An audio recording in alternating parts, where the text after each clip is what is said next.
But by the way, Fairy, I know you're already probably an expert, but if you want to learn how to flip reset like me, then just head over to Training, Custom, and in the featured section, you'll find aerial flip reset shots by yours truly.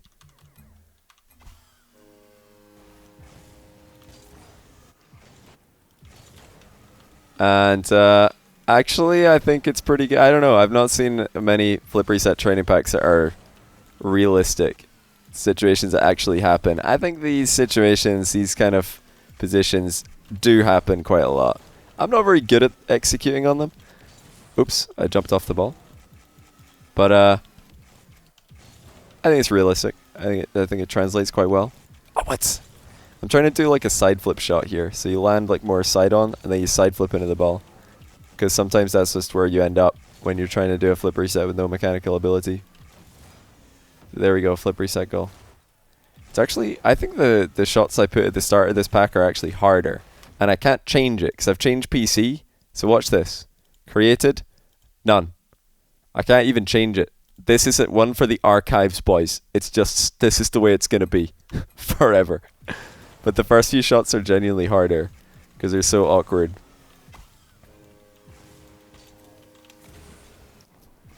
Delegila Louis, thanks for the 4-month tier 1. And also Screamin' Ace, thanks for 3-month prime. Impossible to recreate this. It's less about what's possible, it's more about what I can be bothered doing. Wait, I'm double touching. Hold on. Mechanical. Hold on. Wait a second. That was actually a good goal. I play KBM, yeah I do. I do indeed play KBM. Trying to drive forward when I land on the ball so I can really stick to it, but it's not working. Oops. Keep jumping too early. What the? Did you guys see the lag there? Is that just me? Did I lag through this? I even lagged on the replay. Did I get a double reset there? I'm not sure if that was double reset or just a lag. I think it was probably just a lag. Hey, what's up, OSM? Look at all of these pros coming to my channel to learn how to flip reset. We're probably going to be seeing flip resets in an OSM video any day now.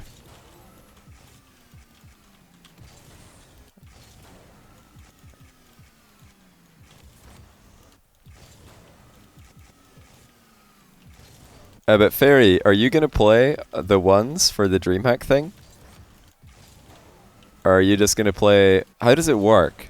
Is it like 3 separate tournaments, or are they all like connected in some way? Johnny, you're terrible. That's why we're here, man. That's why we're training. That's why we're training. Training so that we can then go and never do this in a game. Gonna play 2s at KDOP and probably 1s if you can stream it. I hope they let you stream it. That would be hype. I never well, I kind of get it, but at the same time I don't agree with it. Like, a lot of tournaments don't let you stream the games if you're playing their tournament. But I think, you know, as someone who's ran my own tournaments many times, and I've tested streaming exclusively, not intentionally, but sometimes I just end up being the only streamer for my tournament because none of the players want to stream. So I've done that. I've been the exclusive streamer. And then I've also done tournaments and show matches where both of the players are streaming. Like, everybody in the game is streaming. Both players and me, the spectator / caster. And it doesn't give you like a view reduction in my experience. It really doesn't. You get more viewers if you just let everybody stream. Like, my channel view record happened in the Jesse versus KDOT 1v1 in Smug. And I believe KDOP and Jesse both got channel view records at the same time. We all got channel view records at the same time, streaming the same content. And we had a combined viewership of like 55,000. It was insane. Like, the fact that they were streaming only made it bigger. Now, I think that we would have actually had a chance to eclipse that. When Rizzo played Sizz, I would have had a chance to beat my channel view record. When I streamed Rizzo versus Sizz in Smug, if they both streamed it, I think I would have actually had more viewers, and they would have also had ridiculous viewers too. So that would have probably been my view record if Rizzo and Sizz both streamed as well, because that was for me the second highest viewers I ever got. It was 33 for Jesse K Dub, 32 for Rizzo Sizz, but in Rizzo Sizz neither of them were streaming. So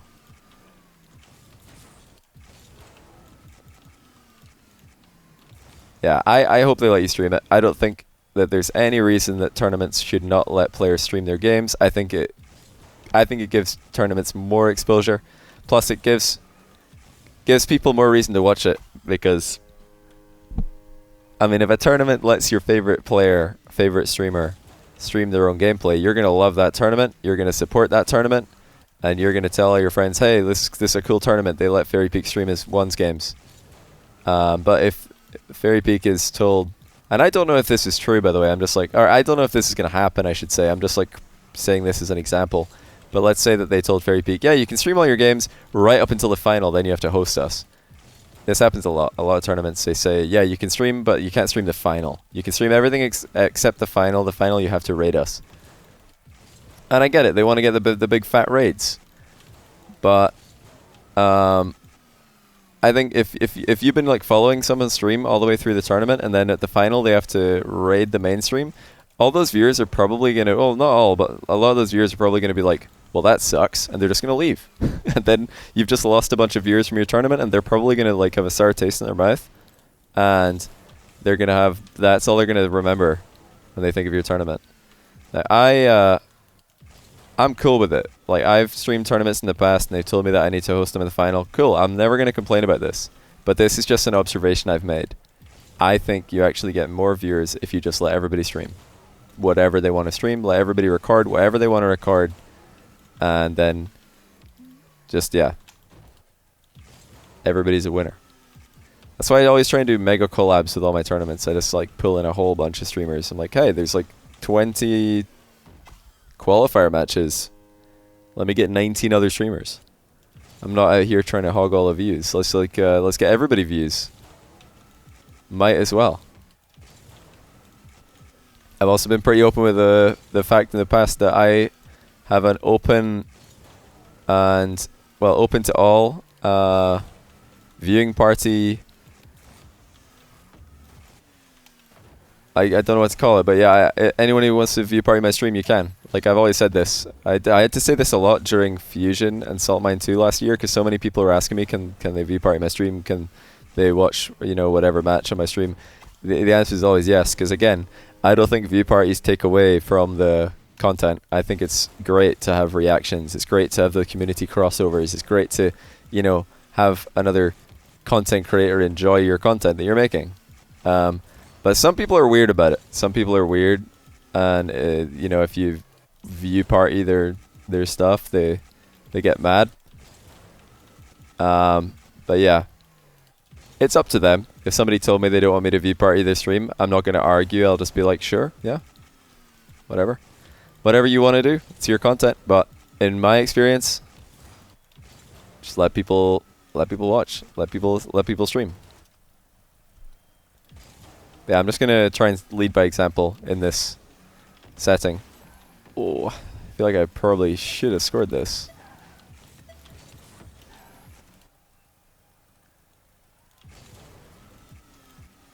Says the announcement that anyone can play. Yeah, I hope that they're letting other players play, especially for 2v2 and 1v1. You have to let the Middle East players play. You have to. I mean, for 3v3 as well, but 2v2 and 1v1, like, legitimately some of the absolute best teams, and there's no debate, and the absolute best players are from the Middle East. So you have to let them play. In 3s these days, it's a lot harder to keep up with the top EU players. I mean, top EU teams. 3s is the hardest game mode to play on an away server with how fast it's played these days. You just get scored on when you're in defense. So you're trying to defend with the away server, you just get scored on.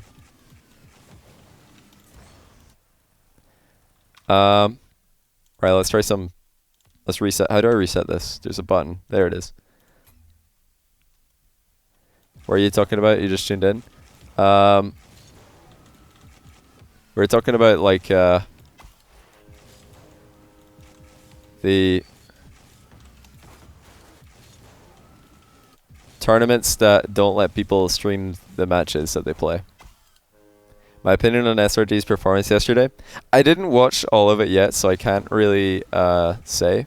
But I saw all of the last series they played, the Netherlands series, and they look like the pretty good games. But then I heard that the other games weren't as good, so maybe they were like nervous or just having a bad day. But I watched the Netherlands games; they looked really good. They lost 3-0, but the games were really good actually. I was busy for the earlier ones, unfortunately, so I couldn't watch. Live reaction for the games? Nah, I don't have time, man. But I'm not really planning to do that anyway.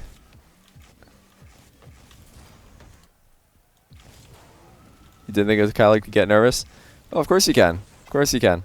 See, the thing for the Middle East players is that every time that they're put in front of the camera, in front of, you know, against Europeans teams or anyone else, any established RLCS teams, it's a hugely, you know, momentous occasion, because not only are you trying to win for yourself, but you're also trying to win for your whole region. Like, that's a region that as of yet has not had international success, and they've not had even participation internationally. So there's like huge pressure on those guys' shoulders, and they're guys with less competitive experience than the teams that they're up against. So imagine going into a tournament on an away server against teams that have played in these settings way more than you have, and for them it doesn't matter if they lose, and for you it matters a lot if you lose. It's pretty nerve-wracking, pretty crazy, which is why it was so crazy that they're even able to put up results in the past. That's what makes it crazy, is the fact that it shouldn't be happening. Like, it shouldn't be possible for teams in the Middle East to beat European teams ever. It should not be possible. European teams practice and they play at the highest level all the time. Middle East teams never get to, and they have no reason to, really. And they're on an away server, so all the odds are against them. And the same thing for like South Africa, same thing for like Mexico, Brazil, Argentina, although they're in RLCS, it's a bit different. But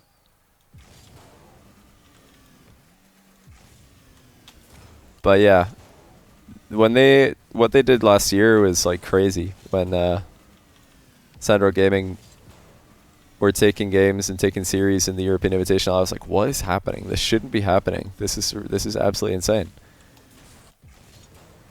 Yeah, the meta has shifted. It's much harder to do it these days. Much harder to do it.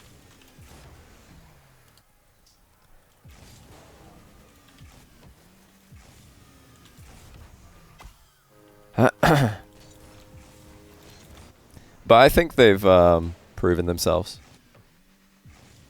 I think they've proven themselves.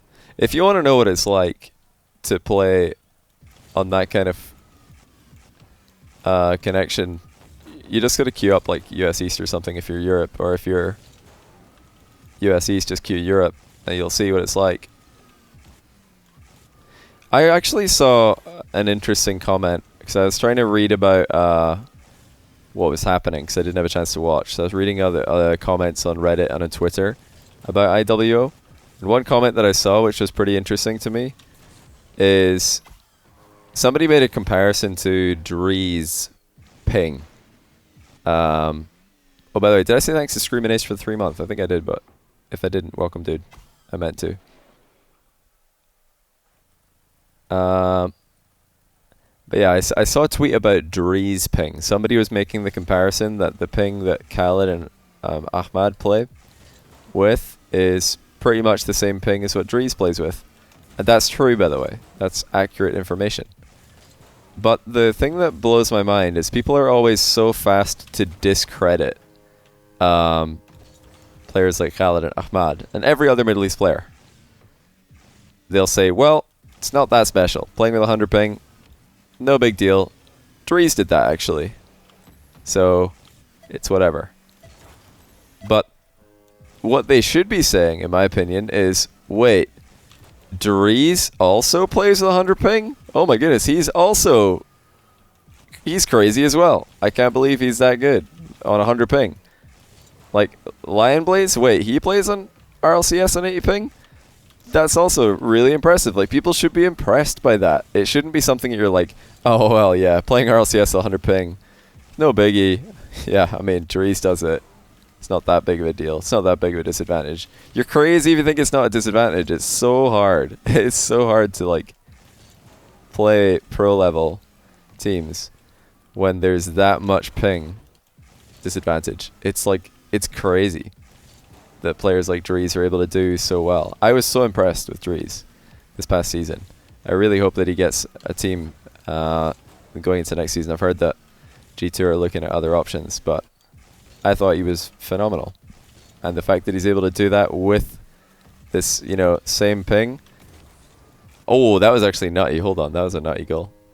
But yeah, the fact that Dries is able to do that is super impressive to me. Wait, that was like a double touch off the ceiling, and then I air dribbled it one touch, and then went for the flip reset.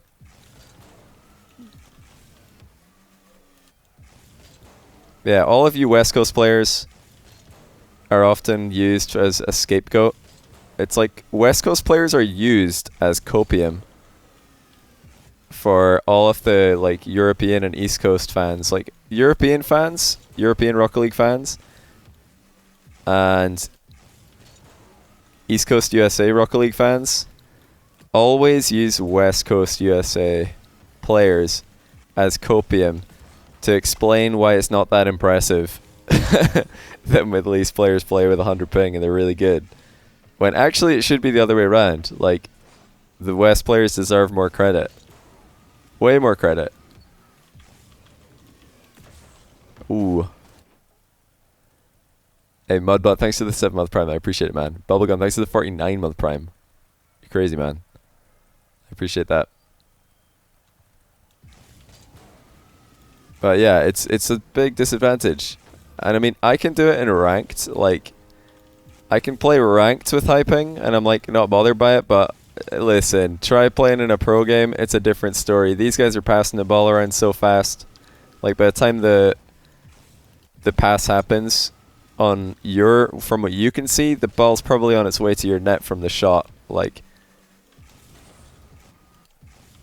it's absolutely ridiculous. And yeah, the same thing, I always say it, same thing for South America players who play on the US East server. They deserve so much credit for being high rating with low ping. But people are so fast to like discredit and take the negative route. It's mad. Like, people see South America players like really high rated in threes, and all they do is play US East, and people say, well, yeah, but you know, rank doesn't matter. People see Middle East players like really high rated despite being really high rated, or you know, they'll see US West players, Middle East players being really high rated despite ping. People say, ah, well, yeah, rank doesn't matter. Like, they always look for the negative way out instead of being like, yeah, that's crazy, that's insane. These guys are very good at this game, because they are.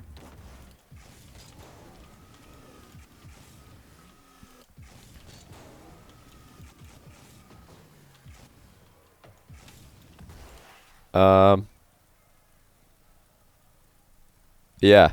What I did see though, somebody's asking about IWO. What I did see is more unfortunate, just negativity in the chat. I don't know if they just weren't moderating it or if they couldn't moderate it, but get really weird vibes from that tournament's chat. Don't know if it's just me. Really weird vibes.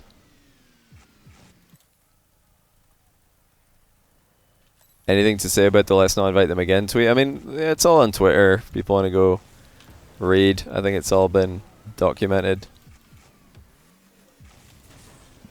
Not sure what else there is to say, really.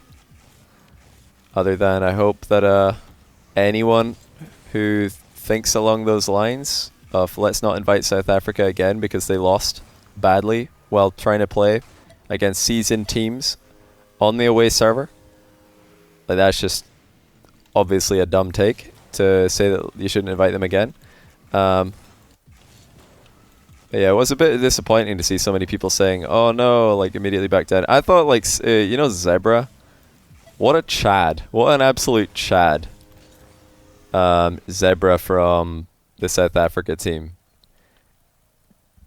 There's like an EU bubble player, screenshotted the score line of them losing 11-0 to Norway and captioned it, "Let's not invite them again."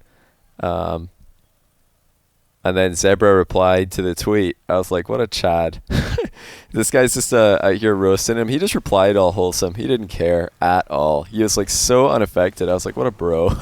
This guy just doesn't care. I think I heard he's 31. I was like, yes, that's why he doesn't care about this kid trash talking him on the internet about a video game. That explains it. But yeah, I had a good laugh about that because the back down was so quick. Like, the back down was immediate.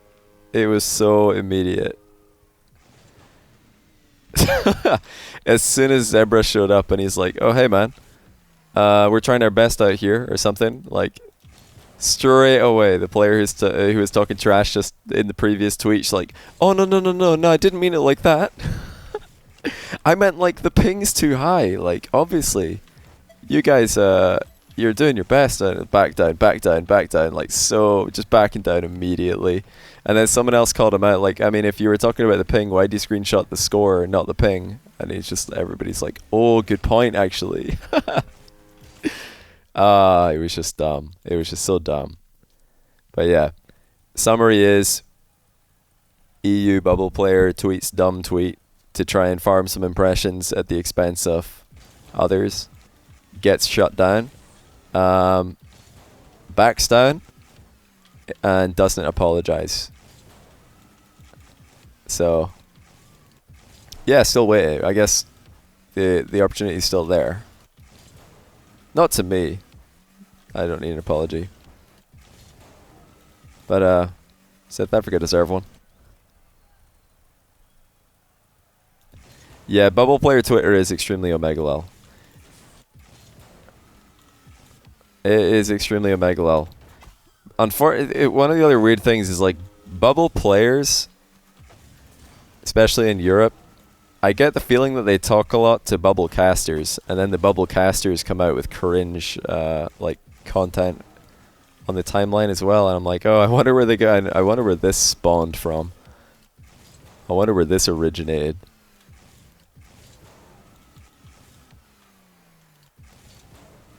Yeah, I tried not to tweet too much about IWO because I figured the less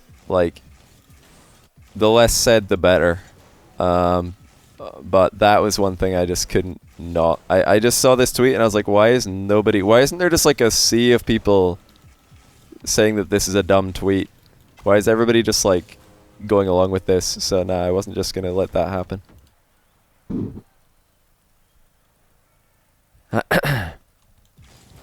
Yeah, it's understandable. I mean, it's obvious why it happens. Players are out here trying to make a name for themselves in Rocket League, and then a team that they think is worse than them gets more recognition and opportunities. But what they don't realize is they've had more opportunities. Like this is the problem that happens, right? It happens all the time, especially in esports. Players who have all the opportunities because of where they're from. For example, Europe and America. Or I should say North America. If you're from North America or Europe, you won the geographical lottery for Rocket League. You spawned in the location where Rocket League Esports is popping off. You got lucky. And now you're trying to make a name for yourself. You got super lucky. You're right here. You're trying to get pro.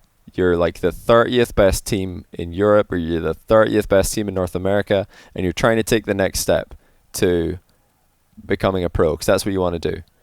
You're trying to make a name for yourself, so that bigger teams will want to play with you. Bigger teams will want to scrim you. You'll progress your career. But then you notice, wait a minute, what's this South African team doing in this tournament? My team's way better than them. In fact, there's hundreds of teams in Europe who are better than these guys. Why should they get the opportunity when there are better teams than them? But what they fail to realize is that actually all those hundreds of teams in Europe had a better chance than them to start off with because of where they spawned in life. They literally just spawned in the right place. Complete luck. So, you know, European players, North American players complaining about players from minor regions getting opportunities, complaining about women in Rocket League getting opportunities, complaining about, you know, anything that isn't them getting opportunities is just crazy. It's a crazy concept because they have all the opportunities of because of where they are. And if you're the, you know, 30th, 40th best team in your region, that's on you. Like, it's on you that you're not in these tournaments because European and North American players have the most opportunities by far. And if you can't make it, that's on you. It's not because of the South African team. It's not because of the Middle Eastern team. It's not because of the women's event. It's on you. Just get better. So that's why we all have to stand up for the minor regions, and that's why we have to, until they get fair representation, we have to try our best to over-represent them.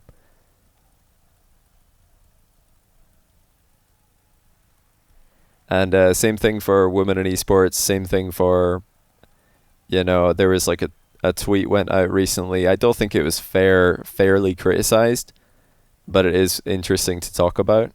There was a tweet put out by, who was it? College Carball, I think it was. They made a talent announcement, and it received wide criticism from, I think it wasn't even the Rocket League community. I think it was just the wider esports sphere. It somehow like caught traction in the esports, the wider esports world, and people were criticizing the announcement for being 18 white male casters, no woman, no people of color. That was the criticism. Now, obviously, replying to that kind of thing on the timeline, pointless, total waste of time. Especially if you're not from the Rocket League scene, then you won't know exactly what's going on and if this is actually a problem. I believe T-Bates put out a pretty good tweet longer about it, where he was saying how, you know, well, basically what I just said, the timeline isn't a place to fix this. You got to go, you really want to help that org? Like, say, hey, actually, noticed you've got a pretty, you know, you could DM them and say, hey, notice you've got a pretty, what's the word? Non-diverse casting lineup there. If you're looking for more diversity, here are some great, you know, women casters. Here's some great, you know, alternative options for casting in the Rocket League scene. I wanted to make you aware of them, either, you know, for this event or the next, if you want to add them in. But yeah, that would be a better way to do it, like reach out to the organizer, because addressing them on the timeline is just obviously pointless, and it just like, it throws hate at the wrong people. Like, there shouldn't even be hate in that context. There's a chance, there's a very real possibility that that wasn't intended, and I don't think it was intended. So why would you assume that it is? Like, why would you just jump to the conclusion that this is intended? But, you know, the same thing that I was saying about players not getting opportunities, you know, if the 30th, let's say that on paper, the 30th best European team is better than the best South African team, which they probably are at the moment. The 30th best European Rocket League team probably are better than the South African best team. Probably. Does that mean that they deserve the spot in IWO or another international event ahead of the South African team? Absolutely not, because we want to, you know, try and give opportunities to the South African scene to grow. And of course, you can't have growth if there's no opportunities. But yeah, the same thing is kind of true in casting. You know, if I saw a lot of people who were you know, it wasn't all hate for the College Carball announcement. There was a lot of people defending it as well and saying things like, well, you know, just because someone is a woman or a person of color doesn't mean that they should get a job ahead of someone who's better than them at casting. And while there is, you know, a point that it sounds like it makes sense there. It sounds like a sensible statement. You're thinking, well, yeah, of course, it's a talent role. The best caster should get the job. I actually don't really agree. I think that I think TOs should go out of their way to try and have a diverse casting team. People from different, walks of life, backgrounds, definitely want to have female representation and as much diversity as possible. I think it's important that happens, even at the expense of, quote unquote, better casters, because that's how you give opportunity for that talent to grow and be nurtured across the board. So yeah, I don't think that is there. There's a lot of people just saying, oh, these guys are all just better, so they deserve the job. I don't think I agree with that at all. I don't think that's the only thing you should consider when you're putting together a talent team. And I'm not saying that that's all they did consider. I don't think they did only consider, what do you call it? Actual casting ability. Like, I don't know the ins and outs of what went on there at all. I'm just observing from the sidelines. Hey, Madbot Dicey, thanks for 7-month Prime. I think I did, but can't remember. Give you a team name for your DreamHack team. What is it, a 2's team or a 3's team?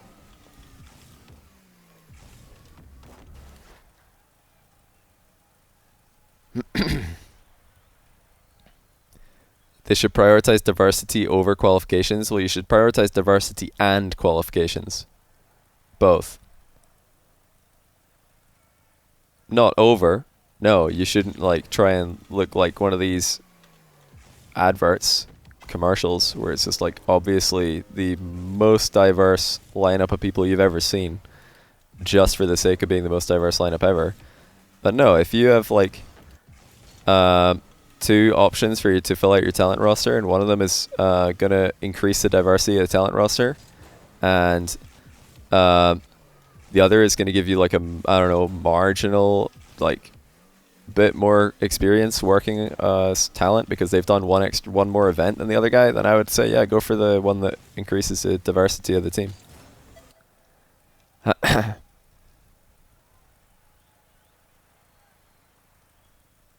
Disagree respectfully.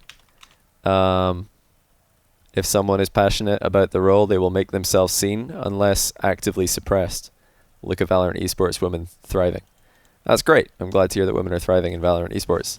But I think you're kind of contradicting yourself though, because why? Well, I think you're making your mistake is saying actively suppressed. By not taking action, you're in a way taking the opposite action. If you do nothing, then that is taking an action. If you don't attempt to increase diversity in esports talent, then you're actively not increasing diversity. You can't. If you have one, then you don't have the other, and if you don't have one, then you have the other. So just the fact that action isn't being taken is an action. So when you say unless, what was the exact phrasing here? Unless actively suppressed. Well, it is actively suppressed if the action isn't being taken to provide all of the opportunities.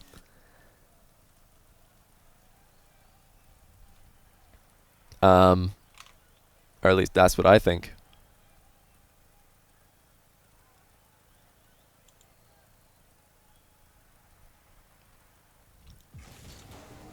But yeah, if I am white male, so I'm the person who's in the most seen demographic in esports. The most common demographic in esports is the one I'm in.